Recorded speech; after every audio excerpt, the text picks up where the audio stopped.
Hey y'all, Uncle Jimmy here. When you speak for yourself, you're forced to think for yourself. And when you think for yourself, the sports world looks different. In order to enjoy this podcast and this show, you need to have the courage to look at the world from alternative points of view and not be offended when you disagree. Speak for yourself isn't your Twitter, Facebook, or Instagram feed. SFY tells you what you need to hear and not what you want to hear. So, welcome aboard, buckle up, and enjoy the ride. We start in Philadelphia. Carson Wentz versus Dak Prescott is a 4-year reenactment of Muhammad Ali versus George Foreman. Dopes got roped. Headed into Sunday's pivotal NFC East clash, a lot of judges had Prescott ahead on their scorecards. Prescott was the busier fighter. He's never missed a game during his career, compiling an impressive 39-24 record. Prescott's teammates adore him and the intangibles he brings to the table. Meanwhile, injuries marred the start of Wentz's career, costing him an MVP season and sidelining him during Philadelphia's Super Bowl run. A handful of Wentz's teammates have quietly complained that their $32 million a year quarterback is no Nick Foles. Sunday was the big rumble in Philly's jungle. The Cowboys and Eagles met at Lincoln Financial Field with matching 7-7 records and control of the division at stake. Playing at home without the services of several critical offensive weapons, Wentz was the underdog. Somehow, he knocked out the Cowboys and Dak Prescott 17-9. I don't care what Dak Prescott does the rest of his career. I never again want to hear people argue the Cowboys quarterback is better or more valuable than Carson Wentz. Whoa. I know what my eyes saw Sunday afternoon. Wentz has the better arm, he's more athletic, and he's a better quarterback than Dak Prescott. That's not a provocative statement. Scouts evaluated Wentz as a high first-round pick. Scouts evaluated Dak as a day 3 pick. All right, scouts are wrong often. They misjudged Tom Brady, Joe Montana, Russell Wilson, and countless others. But they were right in 2016 when they concluded Wentz is a better quarterback than Dak. George Foreman later in life won the heavyweight championship at age 45. The accomplishment didn't make him a better fighter than Ali. We all know what we saw in the jungle in Zaire. I know what I saw yesterday. Wentz put his team on his back, completing 31 of 40 passes for 319 yards and a touchdown. He ran the ball when he needed to. He fit the ball into tight windows. He proved he was worth his big contract. Meanwhile, Dak raised more questions about his value. He was inaccurate and ineffective. He couldn't get the Cowboys in the end zone against a defense that 1 month ago surrendered 37 points to the Dolphins. Last week, the Dwayne Haskins-led Redskins scored 27 points on the Eagles. With a chance to clinch the division, the Cowboys kicked 3 field goals. Some of the blame for that ineptness obviously goes to the Dallas coaching staff. But Dak Prescott wants to be paid like Russell Wilson or Carson Wentz. He's not that guy. He can't carry a team ravaged by injuries or adversity. The Cowboys have lost every game this season when they've trailed at halftime. The great athletes and competitors snatched victory from the jaws of defeat. Ali did it against Foreman. Wentz and the 2019 Eagles trailed the Cowboys in the standings all season. Yesterday, they pulled a rope-a-dope on Dak and the Cowboys. It's time we all admit it. Wentz is better than Dak. All right, joining the desk now are Fox Sports NFL analyst TJ Houshmandzadeh and Hall of Famer and top 100 player Tony Gonzalez. Marcellus, I'll start with you. Does Carson Wentz being better than Dak explain the Eagles' victory? It's a setup. Your Honor, you're leading the witness. First of all, Carson Wentz is not better than Dak. He's more talented. I'll get to that, but let me answer your question. There's only one common denominator, one commonality in the Eagles' late season success the last 3 years, and it's their coach. It's in Doug Peterson. It's not in their quarterback. So if you look at what happened last night, obviously Carson Wentz had a better game. Dak came in impaired, and if we're going to stay in the fighting world, if you have those type of injuries in your training camp leading up to a fight, you don't have the fight. But in football, because of our culture and putting you before me, I'm going out there and fighting even if I don't have that much to give. And that was Dak Prescott last night. He's not going to come out and mention all the injuries that impaired him. He's just going to say, let's on to the next week and let's see how this plays out. So in terms of mano-a-mano, we didn't even see Dak in that contest. But if we look historically, Dak versus Carson Wentz, Dak has gotten the better of Carson Wentz. And if you look at this situation as a whole, every football player knows the higher you graduate from Pop Warner to high school to college to the pros, the less talent matters. And when you're young, you just find anybody can hold a football and run fast, and he's the best player on the team. Give him the MVP. When you get older, you have to start to look at the intangibles, the things that you can't measure. That's why evaluators get it wrong. You will look at Carson Wentz and think he's a better quarterback because he's more talented. That's not the case. Look at the Mount Rushmore of quarterbacks. Joe Montana, Tom Brady.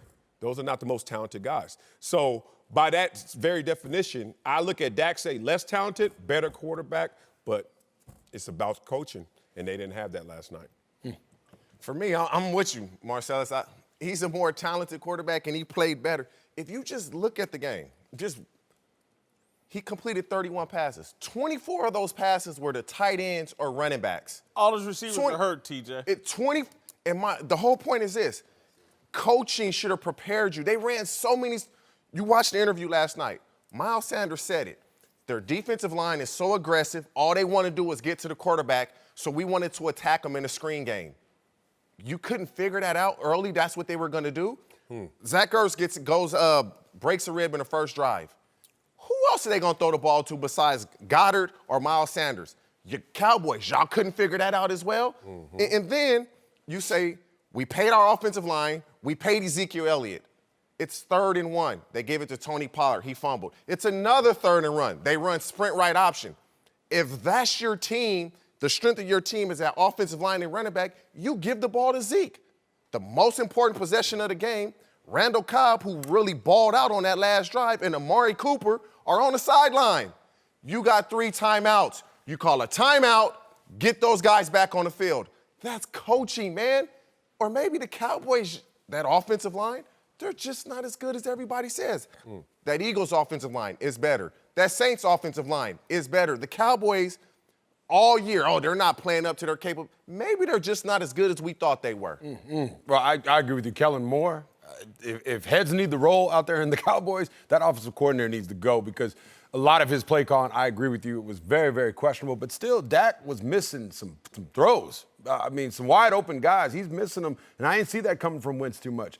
I always like to look at it, if you're comparing quarterbacks, I think you say if Wentz had the same talent that the Cowboys have and Dak had to go play with Philly's offensive talent, who would play better? And I think right now, that makes it easy for me. I think Wentz would, with the talent that the Cowboys have, throughout his career so far, with that offensive line, it would have been lights out. Wentz would have been up there at the top of the NFL as far as quarterbacks. So for that reason, I'm going to say Wentz is the better quarterback. Wentz would have to take that coaching as well. He'd have to take coaching. This year. Right.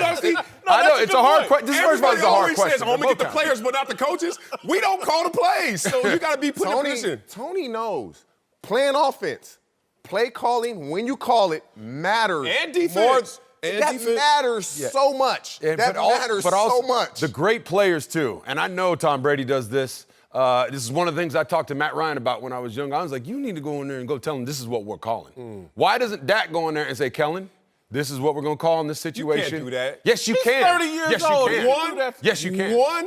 The whole dynamic is a lame duck situation. From that same player, Dak talking to him, he's a lame duck player. He has no contract next year so far. And his coordinator is a rookie coordinator. And his head coach is a lame duck coach with an owner who undermines every word that he says. So you trying to tell me he's going to run up those hills to just get a play called instead of saying, let me trust in this organization and things work out? I would. That's a different dynamic versus a quarterback getting $32 million.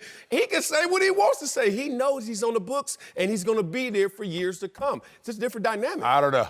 Yeah, you do. TJ, I would have said something fine. Y'all made some good points, but TJ, Yes. I just want to let's just be honest here. I'm true, sir. Let's go. You're a wide receiver. Yeah. You know which quarterback you'd rather play with. The way You know which quarterback you'd rather play with. Number one, they had 7 drops yesterday. Don't They had guys, TJ. 7 drops. Gallup dropped a touchdown. That would have tied the game. But that's going to happen. Those things are going to happen. What I'm saying is this.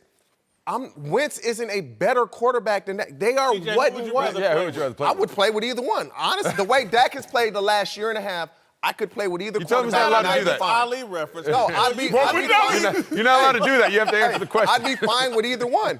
I'm going to save I'd be my boy fine with TJ either right one. now. I Right really now, would. he need his corner man to help him. All right, I'm with you, TJ. Look, I don't like your example, this whole Frankenstein, let's put them in different situations and see how it works. Yeah. Because for years, everyone said, if you put Aaron Rodgers in New England and Tom Brady in Green Bay, what's going to happen? Yeah. Well, guess what? The coaching is the constant. If you look at whoever you give Belichick gonna find a way. That's not the same in Dallas. So coaching matters, play calling matters. I remember I had D coordinators, and I'm not talking about the great ones like a Wade Phillips or a Ted Cottrell. I'm talking about some other guys who would call plays. We would stunt away from the play.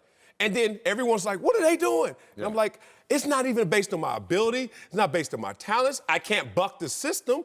I'm doing what they say to do, and that's actually hurting our chances of victory. I know you've been in situations before where you get the play call, and you're just like, okay. Oh, boy. And Yeah, then I get it. And then you trust in the guy to at least catch the ball instead of having 6 Season drop on the passes. line, Ezekiel Elliott gets 13 carries. Season on the Ridiculous. line, Well, he ridiculous. gets I agree with you guys. 13 carries.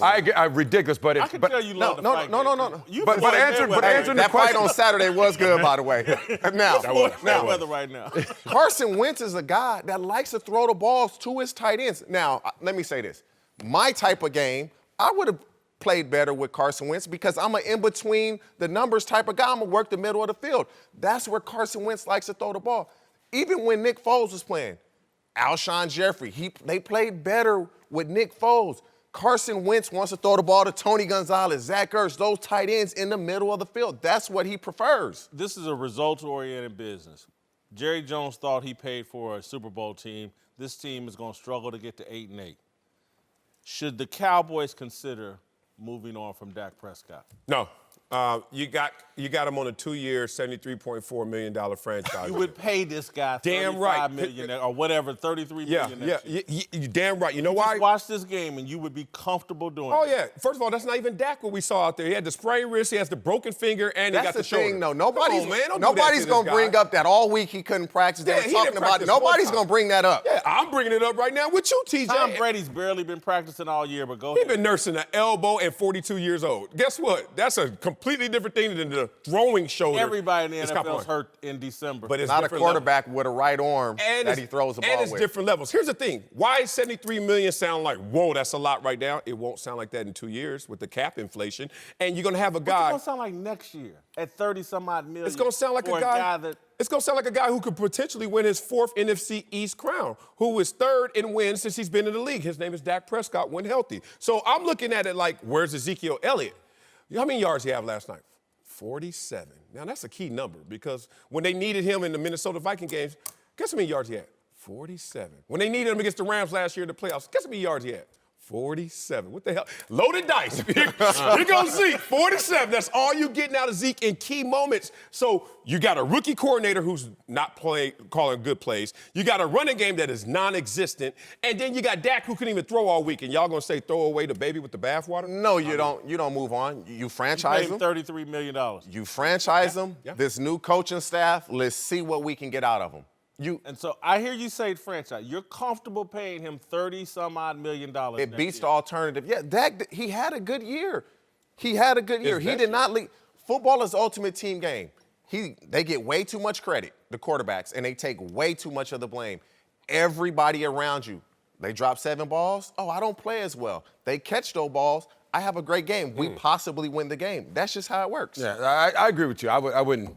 You got to keep him. You can't get rid of this guy. 30-some-odd million. Yeah, yes, I think for stuck, sure you huh? got to keep him. Let's get some different coaches around him. I do believe the Kellen Moore, offensive coordinator, is probably the biggest problem. Even Jason Garrett. I love Jason Garrett, but they need somebody in there who's going to have the command of that locker room, some respect, because they look flat sometimes. We always talk about the inconsistency. Guys out there dropping balls. In this situation, you don't drop balls. in 3rd these and type of 1, games. when Jason Garrett heard sprint right option, why didn't he say, no, run the ball? This kid, Dak Prescott, I don't know why. He reminds me of Holly Berry. Like, he's Oh, my God. He's a good player. He's great looking. He's the franchise guy. He can play. He's got talent, but then you give her the wrong script. Holly Berry, it's not good movie. I don't know if this is making sense, but I'm following. You following what I'm saying? I'm glad you went there, though. Why, you like Holly Berry or something? What's the matter with Halle Berry? Some of her movies aren't that good. Some of her movies aren't, but doesn't mean she can't act. More than what you're going for. She's won the Oscar. More than not. She's the Halle Berry of the NFL. It is a team game. And look, I'm going to put more emphasis on the play calling, more emphasis on the lack of running game, and Ezekiel Elliott.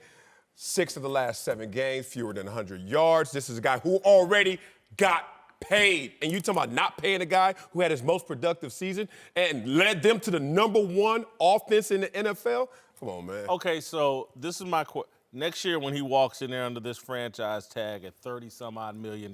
Bondage. 52 other guys in that locker room. He's in $30 million this year. You can't, that's not going to play as well in the locker room. Everybody's going to watch this The tape. guys that will have something to say, if they have already been paid. Ooh. They have already been paid. Yep. Go. Zeke has been paid. DeMarcus Lawrence has been paid. That offensive line has been paid. Nobody else that has any say is going to say anything. It's They're not about above him. saying, it's about what they're going to think. Which player do you think Yeah. has that clout in the locker room? They don't have to say it. They just got to think. Marshall Faulk was a cutout, a spokesman for Ezekiel Elliott this offseason. And one of the things he said when the going got tough, well, boy, you know, Dak's going to suck again, and they're going to give him this money. Remember Marshall Faulk said that? That's a clue as to what Zeke and other football people think about Dak. That's dated, though, Whitlock, because that was before Dak had his best season and led this team offense. He's the offensive MVP of this team this year. Last year, that was Zeke and other guys. You know they don't give out an MVP to on every team. But you Sometimes, earned your money is the point of that. Now you can't flip on him because he was the Amari best Cooper had part of 12 the #1 targets. offense. He I would had like 12 to hear what is your alternative though, because that's what I draft always a look rookie. I'm not draft. You're going. Here's my 2 alternatives. That's a step Dak, backwards. come to your senses. Let's do a little short 3-year deal. You can get out of it in 2 years, and I'm gonna pay you around $25 million. Come to your senses. That's what I'm gonna pay you the next. He's not signing that. But that's what he's worth.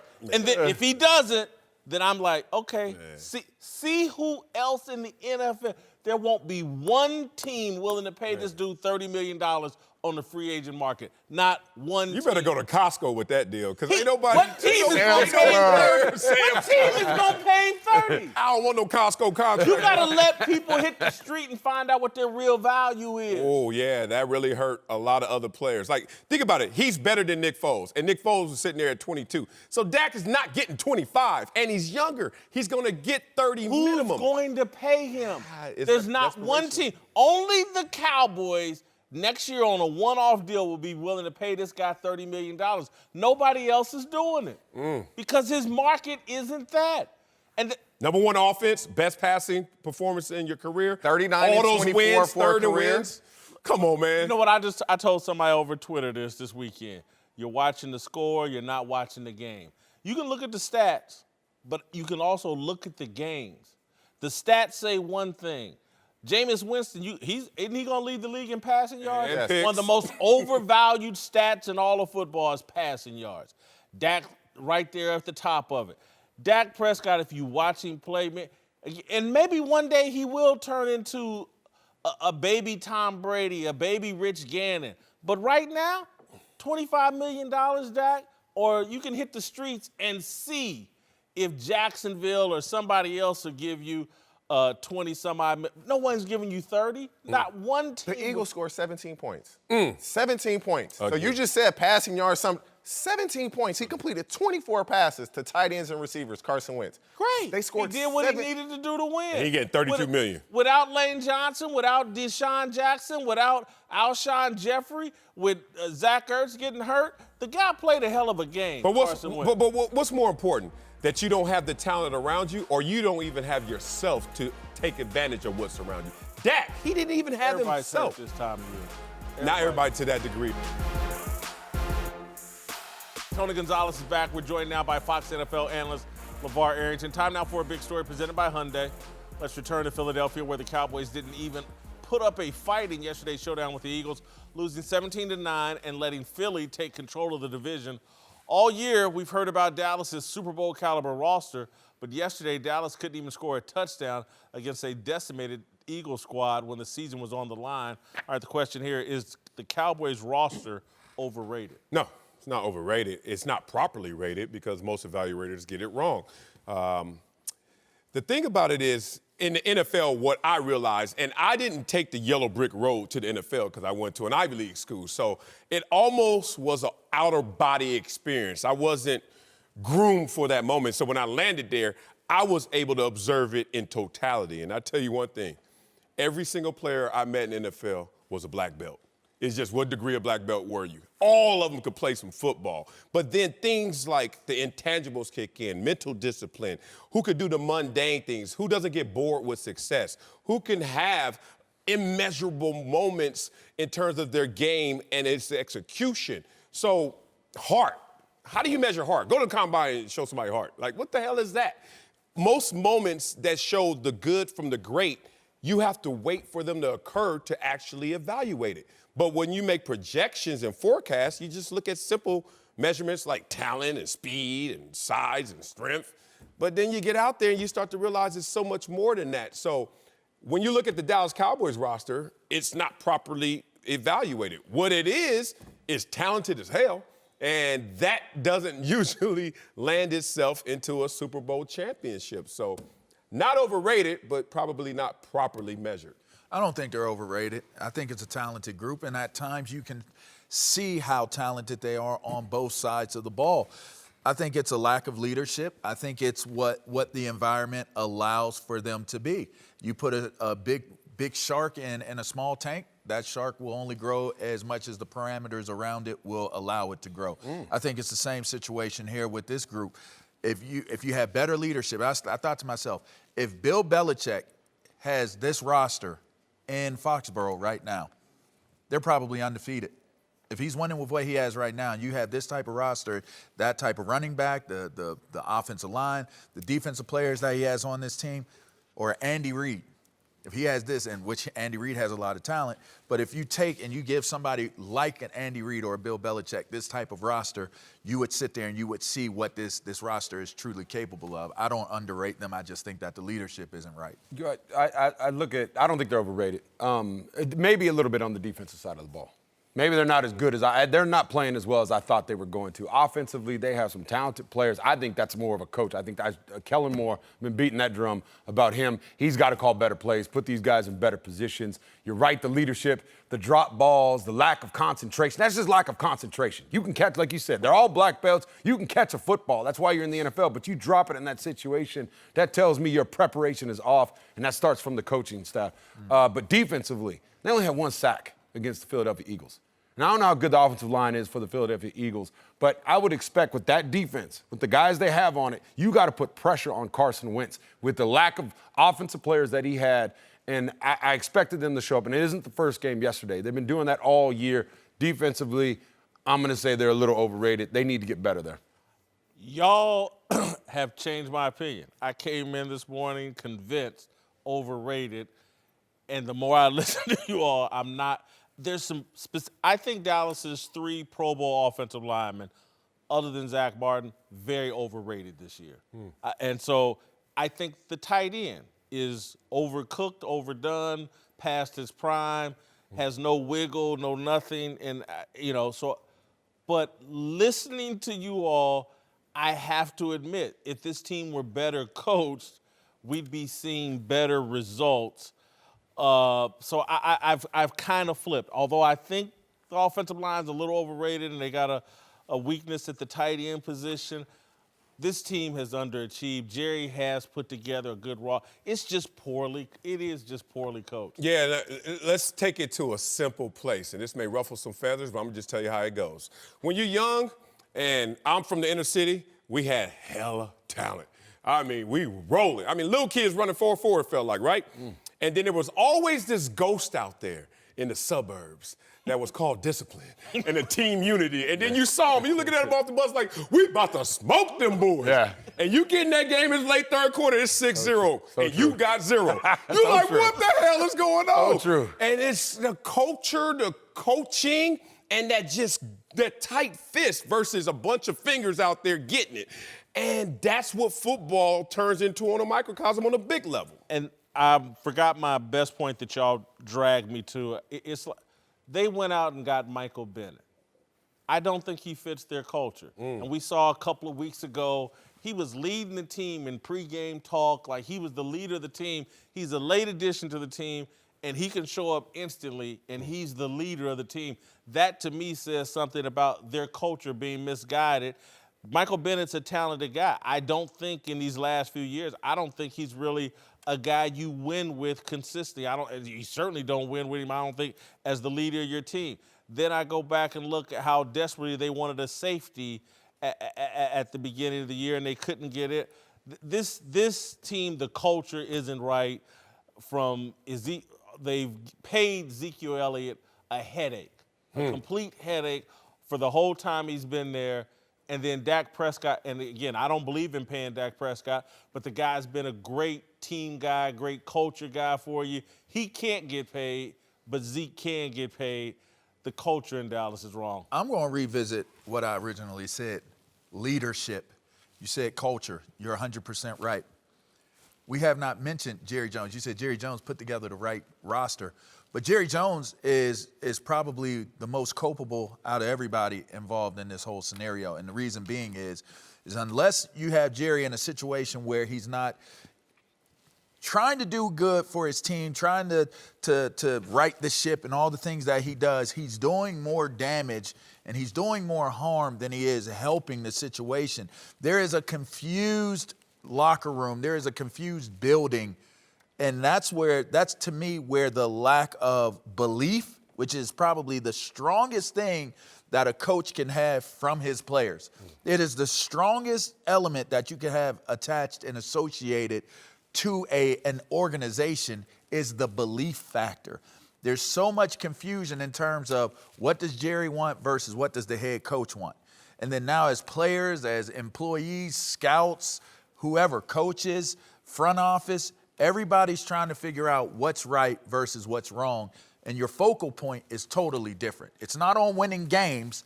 It's on other things that it shouldn't be on. So Jerry Jones, in my opinion, is just as much to do with why this team is failing with the type of roster that they have as anybody else. Yeah, well, who's going to be the crew chief? I mean, you got this great car that can go around the track fast. You got a good team of people changing the tires and oil and all that and getting the engine right. But who's going to run it all? How's it going to happen then?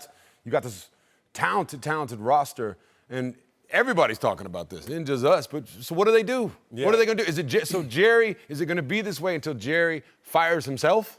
Is the owner of the Dallas Cowboys going to fire himself? Maybe he needs to fire the general manager in him, because what it does is we know that you need to have a situation and a culture where it's not the stuff on the wall. Every locker room we've ever been in has the same words on the wall, the 3 Ds, discipline, determination, desire, all these words that is supposed to lead us into a culture making the right choices. But what culture is, and Ben Horowitz, the famous VC, said this, and I love it. Culture is when you go somewhere and you see what works there, that's the culture. The success is built on what actually is applied here. So in New England, I don't care what your personality is. Once you see Tom Brady swallow his tongue, everybody's going to swallow their tongues or they got to go. In Dallas, if you see your owner who is going to reward guys like Ezekiel Elliott and others, that's the new culture. So then Dak Prescott, who's doing things the right way, he's actually reading the wall. Poise, discipline, and he's not getting fully rewarded there.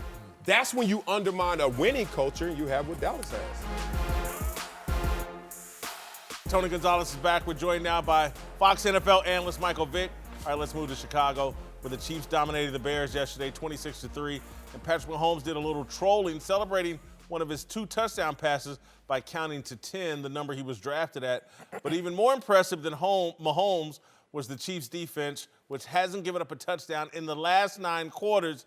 Kansas City has now won 5 straight.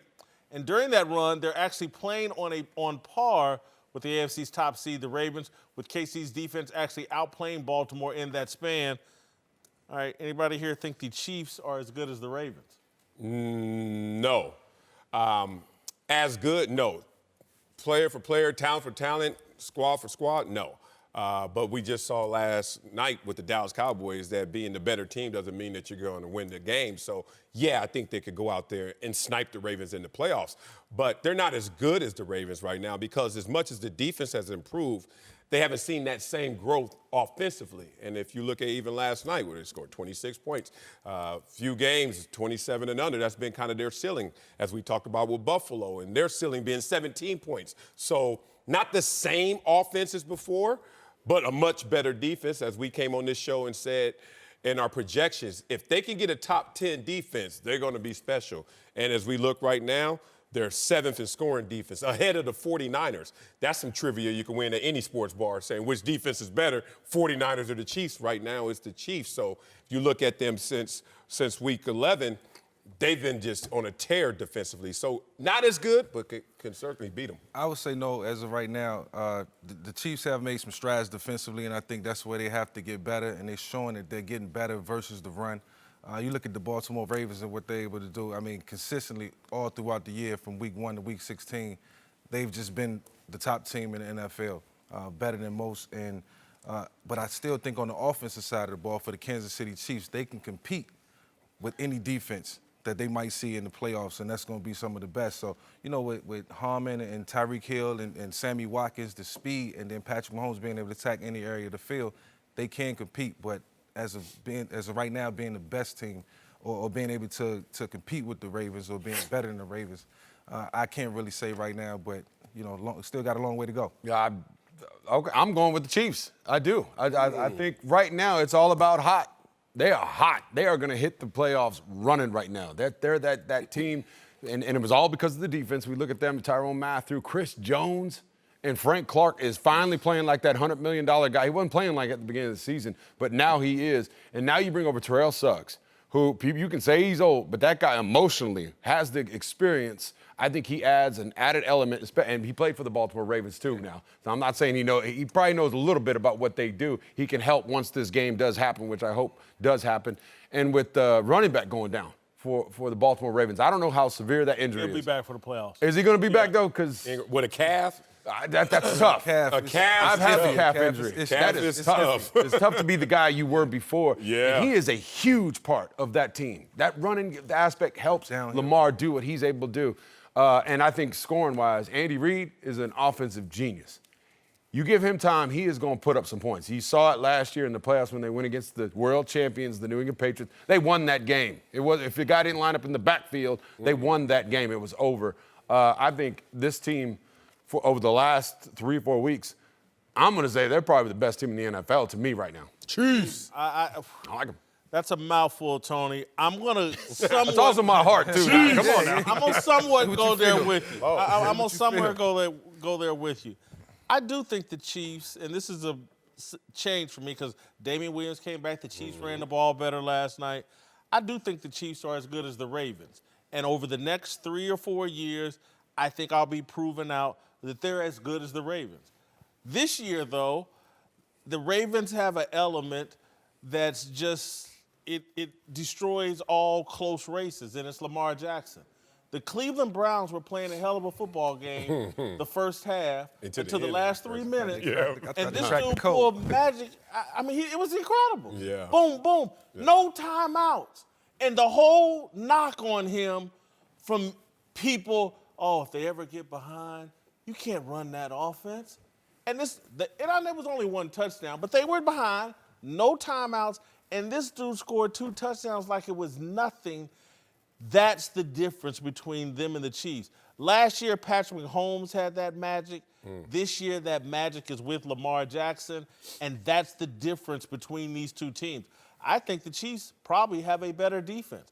They certainly, in my opinion, have better weapons with Tyreek Hill and Travis Kelce than Baltimore has, but they don't have Lamar Jackson. Yeah, I mean, talking about the Chiefs, even the question, as good as, it puts you into a mindset where you're thinking about maybe there's a tie, maybe there's a participation trophy, because in sports, it's better or worse. Somebody wins, someone loses, zero sum. Are the Chiefs better than the Ravens? Because if you're not, you're going to have to outplay them because you're not going to out-talent them. You're going to have to outperform them. And that's going to be the conversation. When Andy Reid comes into question, everyone always says postseason Andy Reid, not exactly the same as regular season Andy Reid. How's that going to come into play when you got a John Harbaugh out there who has led his team before? So it's just a different conversation in terms of the talent. I think you give a slight edge to the Ravens. And then the execution postseason, you probably still have to lean that way. So how did the Chiefs You think Baltimore has more talent than the Chiefs? Yeah, I would have to. I wouldn't say necessarily like They got the combine measure. They got the quarterback. running. I would give them the running game. I wouldn't give them the receivers. None of that. Offensive line, the Chiefs' offensive line. Yeah, but then I go defensively, the secondary, I have to go to the Chiefs. I mean, to the Ravens. And then probably linebackers to the Ravens, yeah. And then up front, you might say a draw. So that's why I say it's so close, but as good as makes you think you're going to tie. You don't have to be in range. You have to be better. You have to trump them. Can they do that? Yeah, when we talk about this discussion and you look at how the Chiefs have progressed over the last couple of weeks, you can't help but to notice what they've done on defense. And we thought that would be the biggest reason why they wouldn't probably go as far in the playoffs. And now, with Patrick Mahomes being at the top of his game still, I don't think he never lost. He had an injury. But them being able to score points and be efficient on offense and then the defense backing them up, you know, they've been the toughest test for the Baltimore Ravens for the last 2 years. And you know, that could come into play come playoffs, and that's what's going to make it so interesting. Why are we, and I like Lamar. He's the MVP of the season. But come on, Patrick Mahomes. We're acting like he's like Lamar is here and Patrick's way down. This year. Let's see when this comes. I'm telling you. This year. Patrick has been hurt a little bit.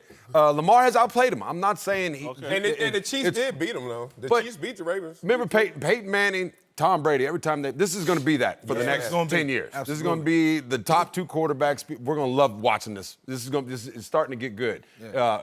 And I think you're going to have to, Patrick's going to fluctuate, Lamar's going to fluctuate. If Patrick gets hot, and we've seen it, what happened last year, this could easily happen. 3 touchdowns last night, 0 picks. It's coming. It's coming. I'm telling you, that if they start peaking, I know he's the MVP, but when we get to the playoffs, you can scratch all that and let's see him. Well, two MVPs going at it. Michael Vick and LeVar Arrington are back. Time now for Darnell's question today. All right, take it away, homeboy. Yes, sir. Let's move to Cleveland, where the Browns lost to the Ravens yesterday, and the drama just keeps on growing with Odell Beckham Jr. getting into it with Freddie Kitchens on the sideline at one point. After the game, Odell tried to explain what was going on. Check this out. We was just talking. About the offense, I presume? Football, the refs making calls, and basically they're warning me that I have one more personal foul, whatever it is, and I'd be out the game, which, I thought was pretty stupid. That I got a personal foul for a celebration that I've done all year when it's not like a player was in front of me or anybody. It was like very unintentional. But it is what it is. I think it was something dealing with one of their guys. I don't think it wasn't the call or anything like that. I don't think there's a big deal there. He's voicing frustration on how they're treating him. It sounds like they need to get the story straight here. Do you guys think this is something or nothing? I'm going to go nothing. You're going to go nothing? Really, honestly, it'd be like busting me at a McDonald's. What do you expect? This is what Odell does, man. He argues with coaches and does tantrums. Oh, man. So Whitlock at McDonald's. Something or nothing. Yeah, but if you at McDonald's, talking about you ain't ordering nothing, then it's something. I'm like, what you doing here then, dog? What? Odell on camera at McDonald's, and then he said, oh, it wasn't that. And it's funny, their stories didn't even line up. Odell talking about the refs, Freddie talking about the Ravens. I'm like, all right, bro. So either one, you are a bad listener or a worse liar. You make your call, you make your pick, because they're not even on the same page with the story. And this is consecutive weeks where we've seen somebody go up to Freddie Kitchens, and we all have been there. You know how many people you have to walk by and step over to get to the head coach to come to him with a story and these type of antics? And also, I'm not a fan of dudes that use their hands when they talk. I'm just not a fan of all that. You doing that for somebody else, bro. I'm right here, and you doing all that. I'm not a fan of that part, and I'm not a fan of the fact that they don't even have their story. It's so funny. You using your hand while you're right like this. Hey, if that's me and Whitlock right there in McDonald's, Whitlock is saying, it's a salad that that I'm ordering. That's a salad. It's not those 5 orders of 20-piece chicken nuggets that they're bringing out right now. This is something. It is something, and the reason why it's something is because of the manner in which he's expressing himself to the coach. To me, that says that there is really, really a feeling of, it's hard to say, but it's a lack of respect. All right, if I'm going to be real, if I'm shooting straight, that is a lack of respect coming from the way Odell feels about whatever it is that he's explaining. And when you say a lack of respect, to me, that says there is a lack of belief, like I said on the last segment. If there is a lack of belief in the head guy in this exchange, then the root of the problems go deeper than just what that moment represents. So you gotta pay attention to the interaction. That interaction is not one of respect and belief. Yeah, that's something, because that could have been handled in so many different ways. Like when you express your frustration in the game of football and when the game is heated and, you know, it's a lot on the line, then when you're using those type of antics and hand gestures, you're trying to get a point across. And at that point, you don't care who's paying attention. As a quarterback, when one of my coaches had, you know, a little riff or we was trying to discuss a play or something didn't go right, you know, I mean, it was a way to go about it and say it, you know, not make it so that it's going to show up on every TV and everybody's, you know, in everybody's living room all across the country, and give them something to talk about. Odell's expressing his frustration, something's not right.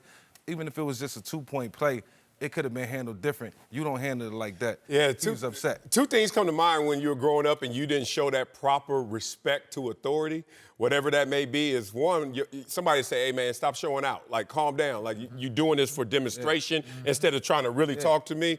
And sometimes you come up. I used to come up to my mama. My mama was not a little lady, and she'd be like, "Who the hell are you talking to?" Before I even get to the point of what I was talking to, because of tone, because of being demonstrative, like.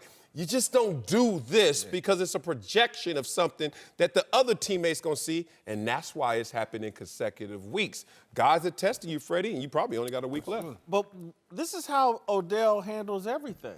Everything's public. Nothing's private. Nothing's ever handled discreetly. Nothing's ever really handled respectfully. It's always coming from a point of, trust me, Odell knows I want to go viral. I'm not going to wear a watch this week. I'm not going to wear my pants like they're shorts. I'm not going to have a dispute with the NFL. This is my little viral moment from this game we're losing. I always come up with one. This is right on brand for Odell Beckham Jr. I'm going to tell you what's crazy about this. They're on the same page. They're on the same page. Frustrated. Yeah, I agree. He's like, I agree. But he makes Kitchens look like the biggest B. Period. And that's where the problem is. That's the problem, right? They're on the same page. You can tell by the way Kitchens is expressing himself to him, like, look, man, I'm with you. Like, I'm with you. I agree with you. But the way Odell is going about it, he's incriminating him. He's indicting him by the way that he continues to handle it. And that's the sad part of it, because he really looks like he's supporting Odell in the situation. He's bringing all that smoke over here. He's always supported Odell, and they always think you can pacify Odell with support. You can't. Like a little kid, you give candy. He used to give it to me. Never stopped. Whitlock and Wiley, LeVar Arrington, and TJ Houshmandzadeh are back. Let's move to New England, where the Patriots got a huge win Saturday, taking down the Bills to win the AFC East yet again. I had been doubting Tom Brady for weeks, but he put together an efficient performance and controlled the flow of the game. Meanwhile, the Bills' defense didn't do anything to make Brady uncomfortable, and they looked limited on the other side of the ball as well. All right, the question here is, more impressed with Tom Brady or disappointed by the Buffalo Bills on Saturday? I would say neither, but to answer the question, I would say Tom Brady. Reason I was going to say neither is because this doesn't land anywhere on Tom Brady's resume. I'm not impressed. Tom Brady's not impressed. You weren't impressed? No. I mean, look, I'm basing Tom Brady on what I expect Tom Brady is, not on the climate of criticism around Tom Brady of late. I knew that Tom Brady, just like this team last year, starts to pick it up. Expectations were different. Yep. Yeah, at this time of year, people forget Buffalo game last year and how lowly this team was until all of a sudden, boom. And I think they're on that trajectory again. Boom, we're getting that. Buffalo just went out there and did what the Buffalo Bills do, especially in Foxborough. They never beat Tom Brady in Foxborough in his entire Tom Brady's career. Think about that. So 17 points, once again, by the Buffalo Bills. Told you guys, last 2 games, they had 17 points. This game, 17 points. They went out there and did what the Bills did against that opponent, which is the machine. That's a Patriot. For me, I'm disappointed by the Bills because anything that Brady does, you can't really be impressed with. He's done it so much, so he only can do that's just him. And when I say I'm disappointed in the Bills, if you look at the Buffalo Bills losses, they gave up 218 rushing yards to the Eagles. They got smashed. They gave up 147 yards to the Cleveland Browns. They lost that game. And then they give up 143 yards rushing to the Patriots. That recipe, if they can't stop a team from running the ball, they can't win. They're not scoring 20 points a game. That's just what the Bills are. You got to limit the other team and just hope the Buffalo Bills defense can keep you in the game. And they just couldn't. When they went up 17-10, I was like, oh, this is probably over. And then the Patriots run the ball 7 yards, run the ball 7 yards, run the ball 10. They couldn't stop them. In Tom Brady we trust, I was more impressed with Tom Brady. You said he saw Bigfoot twice and Lamar and Mahomes. Well, as Lil Wayne would say, what's a goon to a goblin? Nothing. Tom Brady said nothing. I mean, this game plan that they came out there and executed against that Bills team, this Bills team is arguably the hottest team in the NFL coming into that game on Saturday.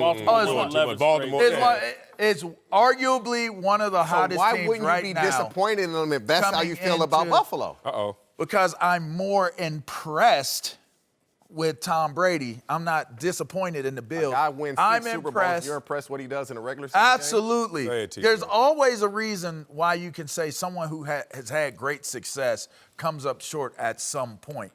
Whit has been trying to put dirt on Tom Brady and the Patriots for a very long time now. They will not allow themselves to be in the casket, dropped into the ground with people putting dirt on them. They are fighting, and they're continuing to show that they are a very resilient group. I'm super impressed with the game plan. They executed at a very high rate, and it showed that they were. Did you just say that the Patriots are resilient? Oh, yes, they're resilient. Oh, yeah. Duh. What do you think? They've been out wowing us with talent? It's been always sometimes the best resilient. points are stating the obvious. And I'm here to do that. You made a great point. Thank you. Thank you.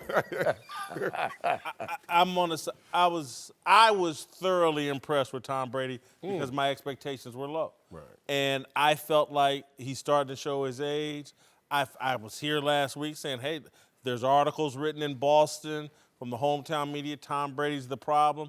I was buying into that, and he showed up on Saturday. I think he heard the noise and shut us all up. He certainly isn't part of the problem. He made it crystal clear to me, if these receivers cooperate and if I get a running game at all, I'm not going to be a problem. I'm not going to prevent us from accomplishing our goals.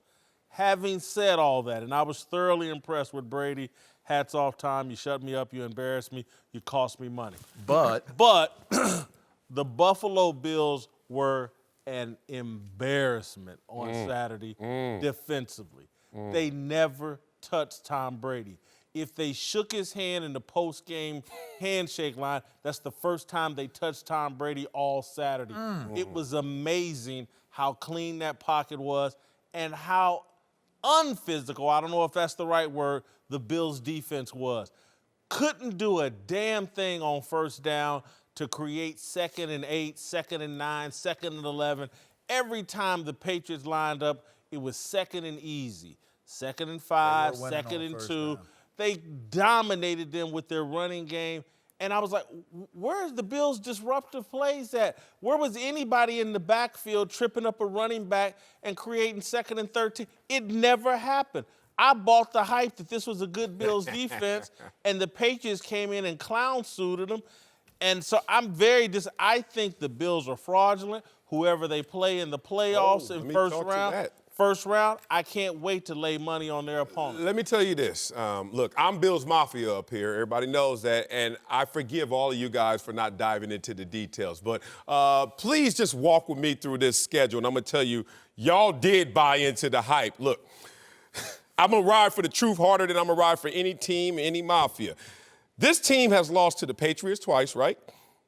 Baltimore, Eagles, and Cleveland. And Cleveland's the only one that you're saying probably not going to make the playoffs with that bunch. Let me tell you who they've beaten. Jets, good team.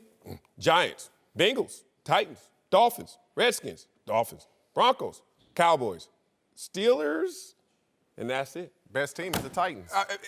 Probably. Thank you. So I hate to do this because that's my second home. But look, man, this team were bottom feeding. They were winning against the teams that they should based on schedule, but then you start to see the points and the lack thereof offensively. And then the defense has been stout, but like you said, they can't stop the run. These are formulas for disaster, and that's what caught up to them. You mentioned the lack of physicality, not being able to get to Tom Brady, shaking his hand after the game. You mentioned the wins. This team, this New England team had a game plan. Trust their defense and go where the defense isn't for the Buffalo Bills. The reason they couldn't get to him is because Tom Brady was comfortable throwing the ball away. There was a true belief. There was such a belief in what their game plan was. Let the defense do what they need to do. Us on offense, don't make any poor mistakes that put us in that position. It's one thing to say, this is what we need to go out here and do. But it's another thing when you say, this is what we have to go out here and do in order to have a chance to win this game, and everybody executes on that level. It was a collective buy-in on executing that game plan. I thought it was masterful. The Patriots' success on first down is the reason the Bills couldn't get to them. Because when you're 2nd and 4, 2nd and 3, we can run the ball and we can throw the ball. So the defensive line that you got, you aren't going to be as aggressive. You got to play the run and hopefully, if it's a pass, get to the quarterback. And so the Patriots, they like that. They're a zombie. You think they're dead. You're going. We said it last week. Only person I think can do anything is Tom Brady. And here comes the offensive line. Sony Michel, James White, Julian Edelman had a good game. Harry comes out of nowhere. It becomes a name. No, all the receivers. Jacoby Meyer made it. He made some big catches. And that's where I was sitting there like, damn.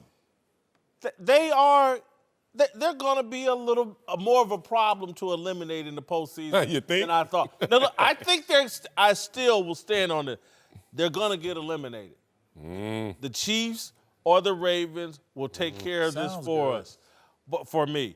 But it's going to be much more difficult than I anticipated because I think Tom Brady last week, when he was showing that frustration, tired of answering the questions, that everybody rallied and stepped up, and Tom Brady certainly did his job. I love the way he threw the ball away anytime it was close to being in trouble. But then there was just a lot of times where that pocket was just crystal clean because his offensive lineman stood up for him, and those damn receivers made plays. Mohamed Sanu made a few plays. They made plays, and if they're going to catch the ball and be where they're supposed to be, there was one play where the Bills ran a stupid blitz. And I was like, you can't blitz Tom Brady, and particularly when he sees it coming. Corner blitz. And somebody was saying, like, the receiver did it. Even though the receiver, Sanu, I think, was a half a yard short, it was the right blitz adjustment for time to get him the ball. It was a good play by the defender making the tackle, but they were a machine. Y'all call them a machine. Yeah. They were a machine. No feelings in a machine. No, and the thing about it, why you really have to look at this team as it's ascending, they put up 24 against Buffalo. Only one team this entire year was able to put up more against Buffalo. And that's the second best scoring defense. And Brady put up 24 against them. So just think about that and extract that going forward. This team is starting to go back to the old 4, man. It's going to be hell to pay. I mean, did you know who Troy Brown was, David Patton was going into that first one? Right. Y'all still don't know who they are, but they won the Super Bowl. They got it started with them boys. LeVar Arrington and TJ Houshmandzadeh are back. Let's move to Seattle, where the Seahawks lost to the Cardinals yesterday. But they also lost their top 2 running backs, with Chris Carson suffering a hip injury, while C.J. Prosise suffered a broken arm. Both guys are out for the season, and they had already lost Rashad Penny, but a familiar face could soon be back, with Pete Carroll saying there's a good chance Marshawn Lynch will rejoin Seattle for Week 17 against San Francisco. All right, the question here is, I think Marshawn Lynch can help a banged-up Seahawks squad. Yeah, give him a shot in the arm. Come back, familiarity. He actually looked better once he departed Seattle and played for the Raiders than he did in the latter parts of his Seattle career. So there's something still left in that tank. We're talking about short power game. That's what they really need because they're down to their fourth string running back.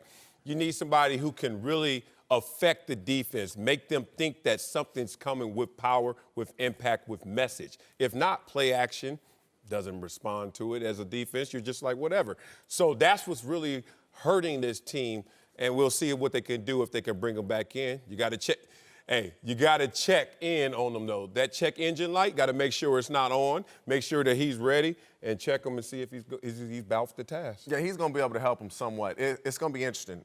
He's still only 33 years old. Only thing that concerns me is he hadn't played a football game since last October. And that's luckily he has this week to prepare. Because he's going to practice on Wednesday, and depending on how far they push him, he's going to wake up Thursday feeling like he's been in 2 car wrecks. Like, when you practice and you haven't really run at this pace and pushed your body through this, you wake up that next day and you're going to be hurting. It's optics. He's going to help him because he's Marshawn Lynch, his name. They're going to have to respect him. Just having him in the backfield, and if he does wear number 24, just having him back there is going to help the play action, like you said, give him familiarity. The team knows him. They have confidence in him. So from that point, he'll help him. On the field, I'm not sure he'll help him that much on the field. It's no. It's a no, and one more no. And it's not for any reason that you guys have given. I think it's more so based upon where Russell Wilson is in terms of his leadership role and what they've done to build this offense around who Russell Wilson is as a personality and leader for this team.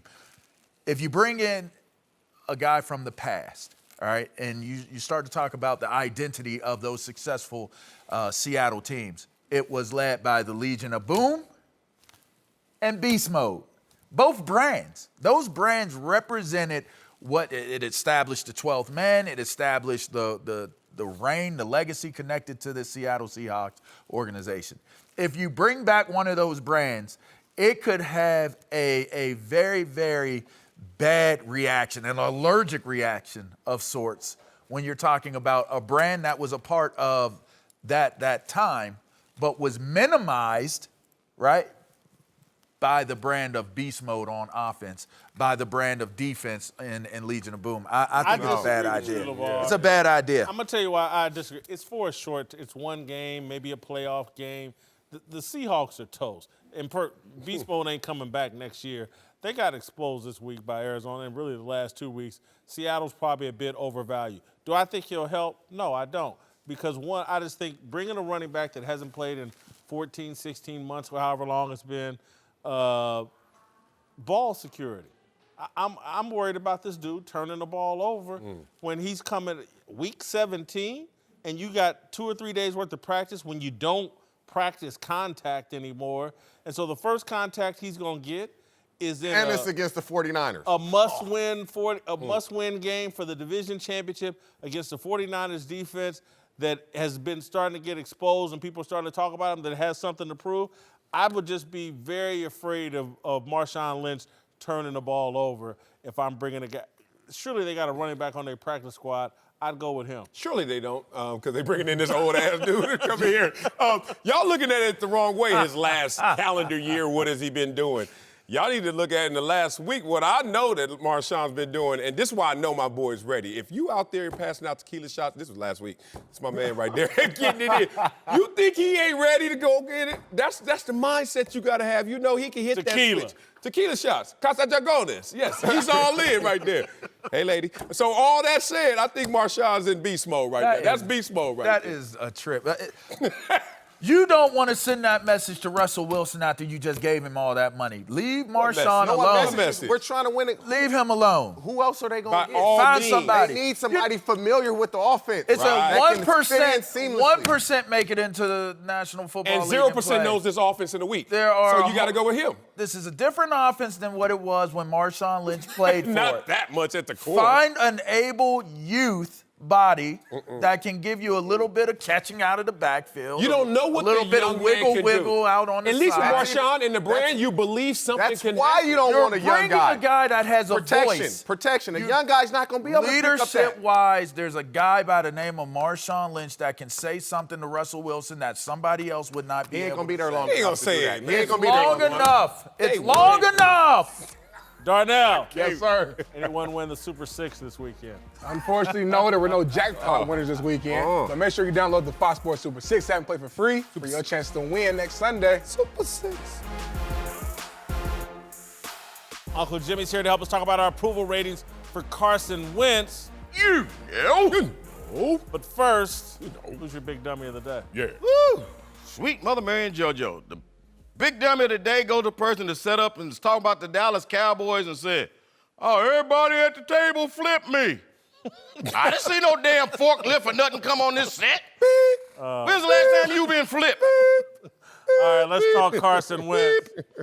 Pulled off a huge win yesterday, leading the Eagles over the Cowboys and into first place in the NFC East.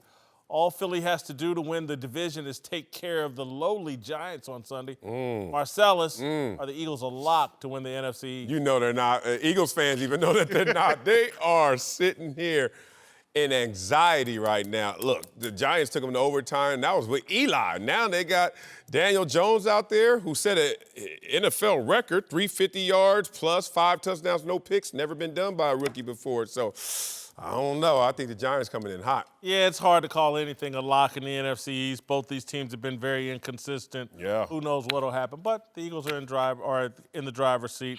They should be able to take care of the Giants. They got All right, Uncle Jimmy. I compared Carson Wentz and Dak Prescott to Muhammad Ali and George Foreman. I take it that's why who you out here, Boudini Brown? Or Boudini. And it's this reason right here alone that I would like to say that it's official. My nephew is officially cuckoo for Cocoa Puffs. Now, I know good and doggone well you didn't walk out here and have the audacity, the devastating galls, to compare these two losers, Carson Wolfman Wentz and Dackery Fitzgerald Prescott. You didn't put them in the same category as two of the greatest fighters of all time, Muhammad Ali and George Boom Boom Foreman. I did, and I... Man, let me tell you something. I ain't never thought I'd see the day I say this. But I'm glad your daddy ain't here to see this. Look, man, your daddy bought you books, sent you to school, and all you done is ate the covers. You comparing two 500 teams playing during the regular season to the greatest fight of all time. Look, man, after that fight, black folks in Zimbabwe lost their mind. They was running through the streets talking about, Ali, Boombaye, Ali, Boombaye. Last night, black folks was running through Dallas talking about, Amari, he won't play. Amari, he won't play. Man, you up here talking about Carson Wentz. Yeah. You know what I call him? What? Watch him Wentz. Who? Watch him Wentz. Every time I watch him play, I wince. In what way is Carson Wentz like Muhammad Ali? One's white, one black. Yeah. One's a champ, and one watch Nick Foles get crowned a champ. One don't eat pork, and one shoot every animal he finds. Man, Carson Wentz ain't been married but one time. Hell, I'm more like Ali than he is. Look, man, comparing Wentz and Dak to Ali and Foreman, that's like comparing Nicki Minaj and Cardi Double D's to Lola Falana and Lena Horne. It ain't no comparison to the classics. Lola and Falana, who is this? Well, them is classics. Look them up. You better Google them. And who's Cardi Double D? Look, man, look, that's like comparing you to Reggie Bush. And ain't one of y'all ever been within arm shy of a Kardashian. Look here, man, let me tell y'all something. Y'all too young to remember. That's not true. Back in the day, let me tell you something. Muhammad Ali could wrestle with an alligator, tussle with a whale. Hell, I remember one time he wrestled with an alligator, injured a rock, and hospitalized a brick. Rumor is Muhammad Ali so mean they say he made medicine sick. Boudini Brown said, rumble, young man, rumble. When I look at Carson Wentz, all I can say is fumble, young man, fumble. Or as they say in Twitter, listening to your Whitlock, mumble, young man, mumble. All right, that wasn't bad. Ali, Boomba, Ali. We both have Carson Wentz Amari won't ranked play. the same. Amari, he won't play. We both have You know Carson they Wentz same at number, right? 68. 68. How you Role get there? player, I got him up to a 21 in job performance. Pretty good. Yeah, you said he's more talented and gifted than Dak, and he's still a role player for you? Yeah, that's what tells you what I think of Dak. Whoa, I'm about to say, that's not good, man. All love. 68 All right. for me, too. The internet has him as an all-star level.